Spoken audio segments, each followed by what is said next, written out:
¿Qué es lo que piensa la gente, las personas, nosotros mismos? ¿Por qué lo hacemos? ¿Cómo llegamos a esos pensamientos?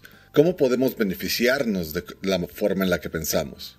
¿Cómo podemos beneficiarnos de la forma en la que pensamos? Estas son preguntas que obtendrán su respuesta en nuestro estudio mental número 33, con el tema de hoy que es pensamientos y comportamiento. Recuerda, estas reflexiones son auspiciadas por Reconnection Life, donde tu mente es infinita y tus pensamientos son brillantes. Y ahora, bienvenidos a Mindoscopía. Un programa de mente para la mente.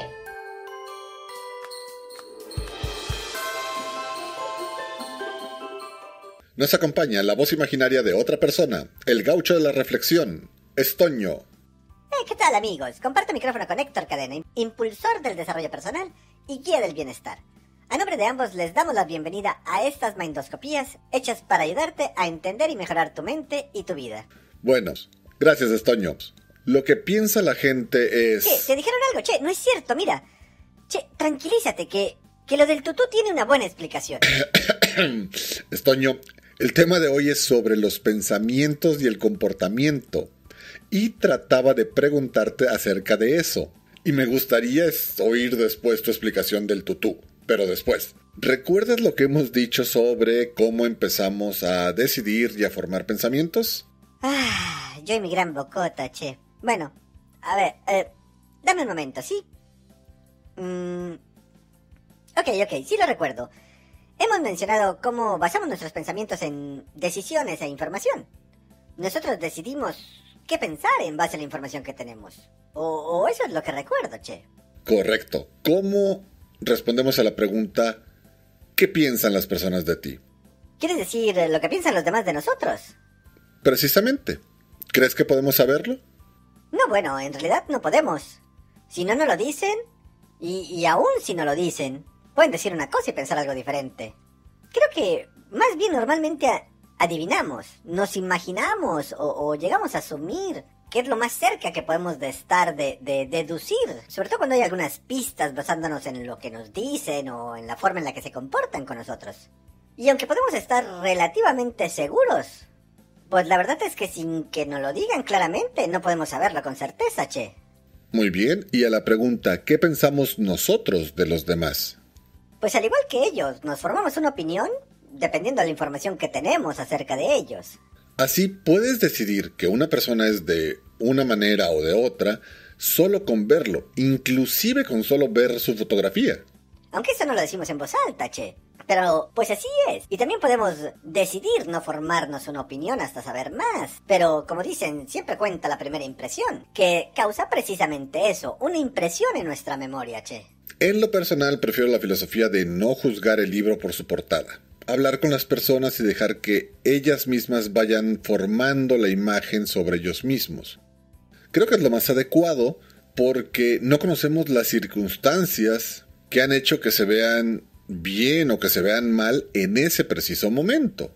Bueno, pibe, pero se necesita ser consciente en ese momento y no permitir que el subconsciente forme una opinión basados en cómo luce una persona o haciendo algún comparativo con alguien en nuestro pasado. ¿Te refieres a cuando juzgamos o estamos predispuestos a una opinión por alguna experiencia que hemos tenido? Exacto, che. Podemos pensar mal o bien de una persona porque nos recuerda a alguien, porque conocimos a alguien que trabaja o estudia lo mismo. Hablamos de esas opiniones generalizadas como las que hay de los abogados, los doctores, los policías y otras profesiones, che. Es cierto que hay una cierta deformación profesional y que se necesitan ciertas características para realizar algunas profesiones, pero... Pero aún así, hay una gran variedad de formas de ser, aún dentro de una profesión. Exacto, che.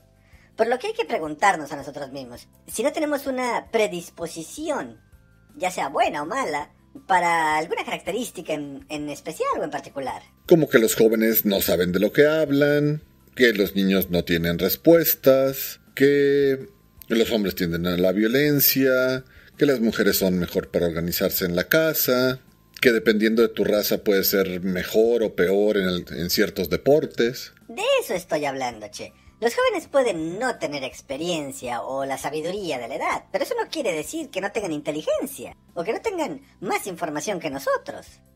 Los niños, en cambio, tienen la mente menos tendenciosa de todos nosotros. Casi no tienen información, por lo que sus respuestas pueden ser las más simples y por lo mismo con la mejor lógica que hay.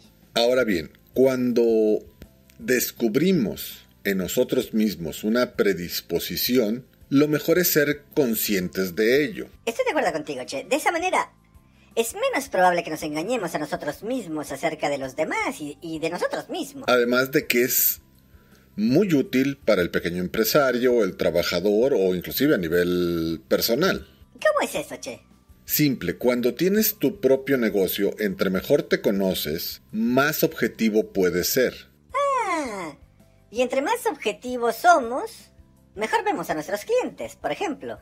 Precisamente, si puedes ver objetivamente, sin tendencias, sin prejuicios a tus clientes y compradores, es más fácil hacer la publicidad adecuada, hacer buen networking, tener mejor tu sitio web, hacer mejor publicidad de tu producto, conocer sus gustos y preferencias. Buscarlos en los lugares correctos. Exacto, y encontrar a las personas a las cuales tu producto les va a encantar, les va a gustar. Y darles un mejor servicio. Pero para esto necesitamos poder verlos claramente, sin que nuestros propios pensamientos creen tendencias o prejuicios. Y de esa manera, al mejorar tú, mejoras tu negocio. Como en todo, Che, somos el factor común en todo lo que pasa en nuestras vidas. Por lo que al mejorar nosotros mismos podemos mejorar las cosas en todos los demás ámbitos de nuestra vida. Por eso es importante los pensamientos y la información. Claro, ahora entiendo, porque si cuidamos la información que tenemos y que adquirimos, vamos a tener la tendencia de tener pensamientos más favorables para alcanzar nuestras metas y objetivos. Ahora bien, ¿qué cosas piensas tú que tenemos que observar en nuestros pensamientos y en la información? Bueno, Che, como mencionamos, hay que observar el no tener tendencias o prejuicios, como los que hay entre hombres y mujeres. Ahora, quizá los prejuicios son más fáciles de identificar y desechar, pero las tendencias, esas pueden ser más trucosas, Che, puedes llegar a ser algo engañoso. Muy cierto, Estoño. Normalmente tenemos una tendencia a pensar ya sea de una manera o de otra. Exactamente, Che. Demasiada tendencia puede complicar el cómo vemos las cosas, porque no nos permite verlas como son. Por ejemplo, es cierto que ser optimista ayuda, pero alguien que es muy, muy optimista, Che, deja de ver el problema en realidad. Y ya no puedes seguir la filosofía de tiempo de problemas es tiempo de oportunidades, por ejemplo. A eso me refiero, de ahí quería yo llegar. Si tenemos la tendencia de no ver el problema, porque todos son oportunidades, no hay problemas, entonces también tenemos la tendencia de no ver las posibles soluciones al problema. Eso es algo cierto. Otro ejemplo sería ver la tendencia de ver los problemas como retos, lo cual es una estrategia que te ayuda a superar los retos.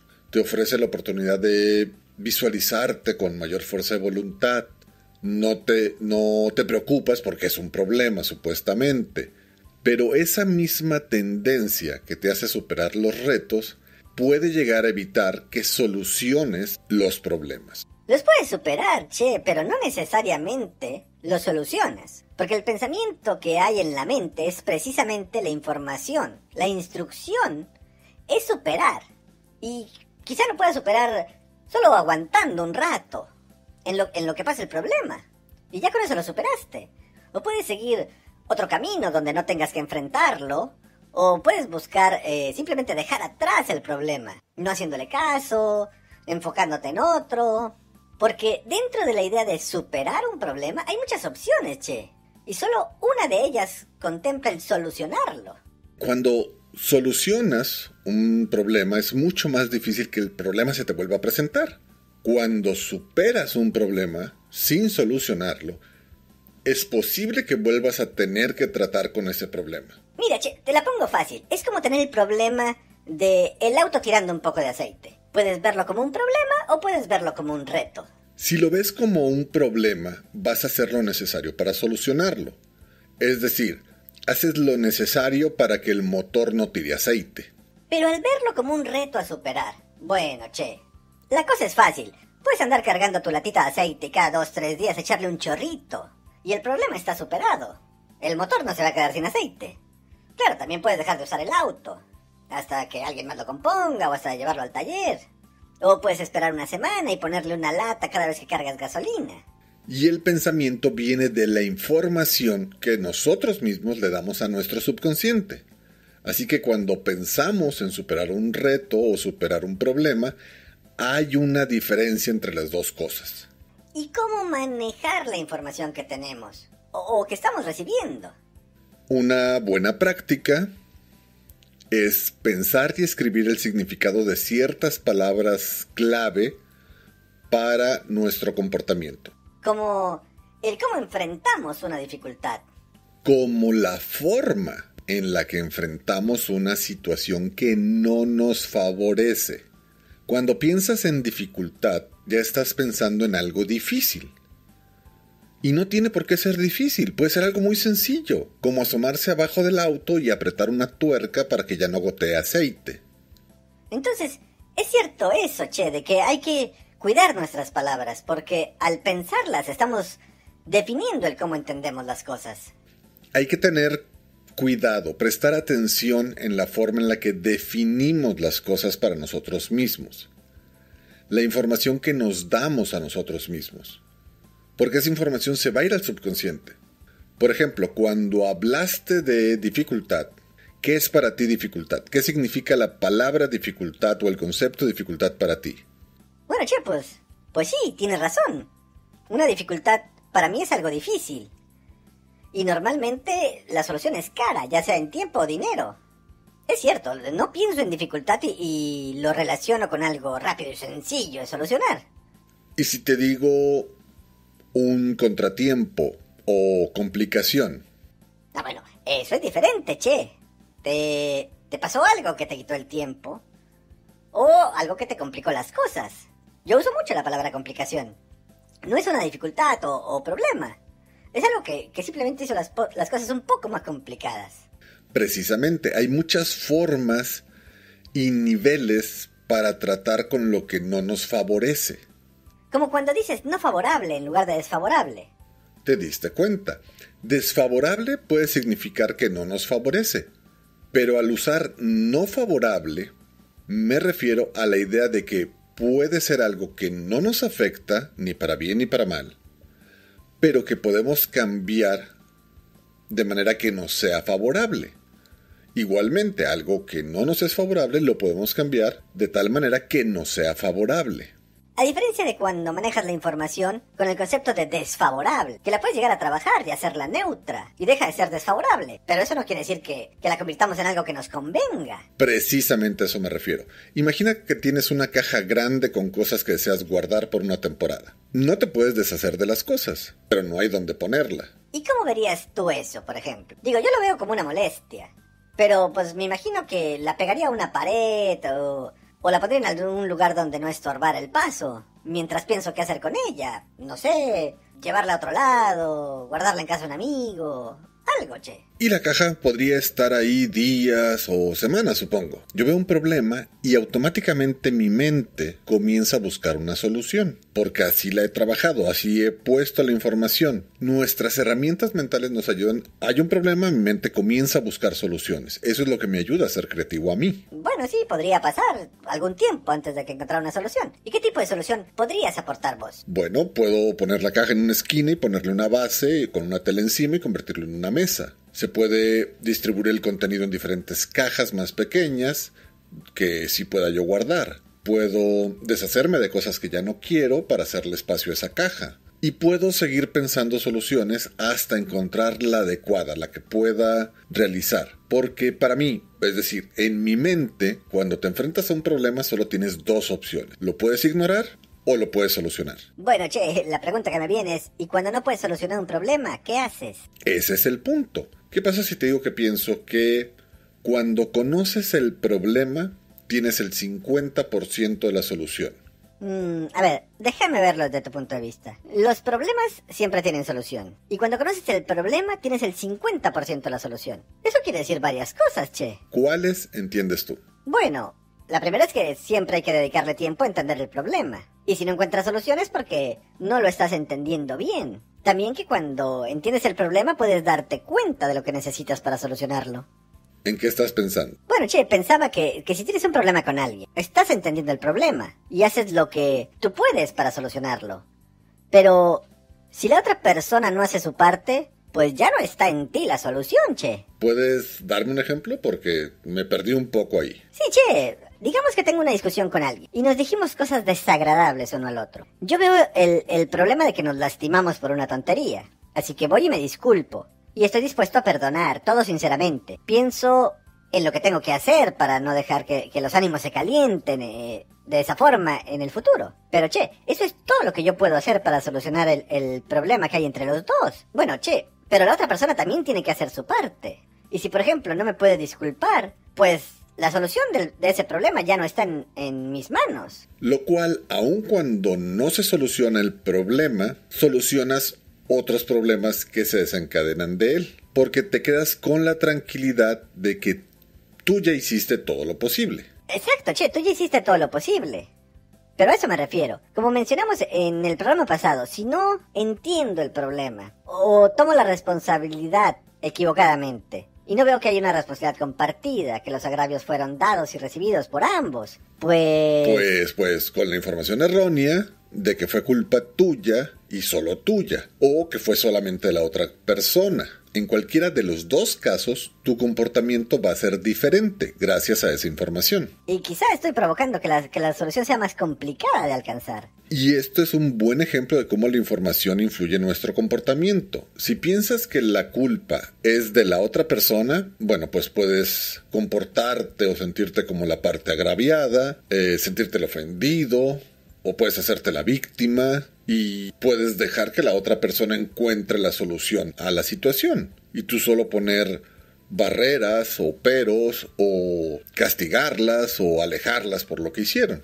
Ya veo, y si piensas que toda la culpa es tuya y nada más tuya, bueno, pues el comportamiento sería muy diferente, imagino, porque pues de entrada puedes molestarte más o llegar a sentir remordimiento por lo que dijiste. Puedes sobreanalizar la situación y terminar con la culpa encima nada más, o terminando deshacerte de ella y echarle toda la culpa a la otra persona. Pero, ¿y si ves que la culpa fue compartida, que fue culpa de ambos? Esa información cambia nuestra forma de sentirnos sobre el asunto y cambia la forma en que vamos a actuar para solucionar la situación. Exactamente.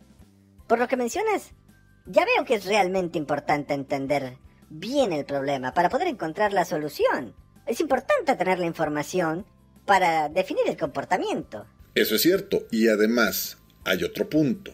En muchas ocasiones me he dado cuenta de que todas las personas podemos distraernos con las consecuencias de nuestros problemas y tratar de solucionar esas consecuencias sin llegar a ver realmente el problema que las originó. Y si no ves un problema, pues no tratas de encontrarle solución. Claro, che, como cuando te enfermas por no cuidarte. Ese es otro buen ejemplo. Digamos, te alivias de la gripa fácilmente. 1 día, 2 días y ya estás otra vez. Pero te estás enfermando de gripa 5 veces al año o más. Porque no te abrigas, no tienes suficiente vitamina C en tu dieta, o porque eres descuidado con los cambios de temperatura.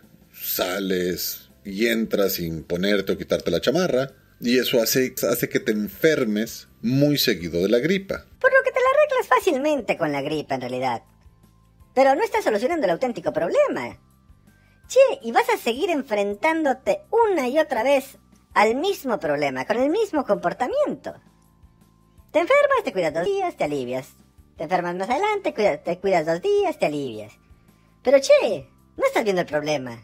Ahora ves la importancia de la información que nos damos a nosotros mismos para definir nuestro propio comportamiento. Inclusive cuando estamos definiendo cuál es el problema.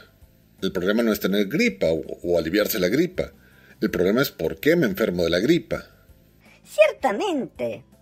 Además de que también me doy cuenta de que hay que entender bien y definir bien las circunstancias no favorables. Esas son las cuestiones. Precisamente defines como problemas, como cuestiones no favorables, lo puedes definir como retos, lo puedes definir como situaciones confusas. Hay que conocer nuestros propios términos. El cómo definimos nosotros las cosas.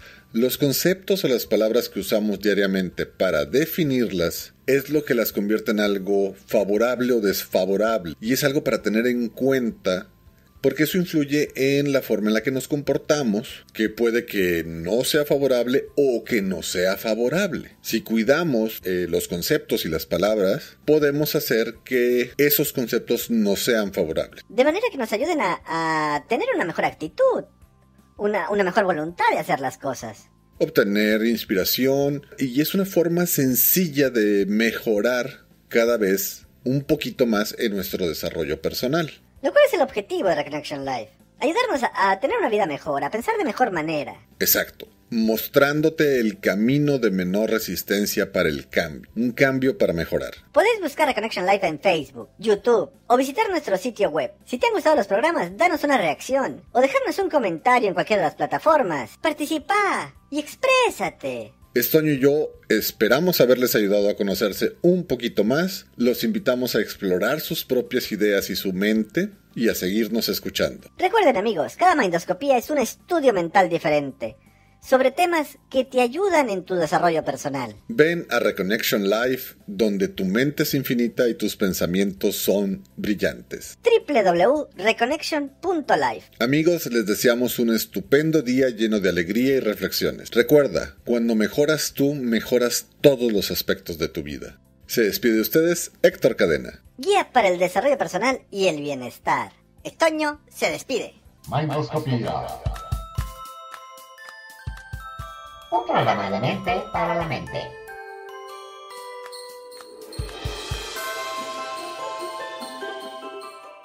Una aportación de Reconnection Live.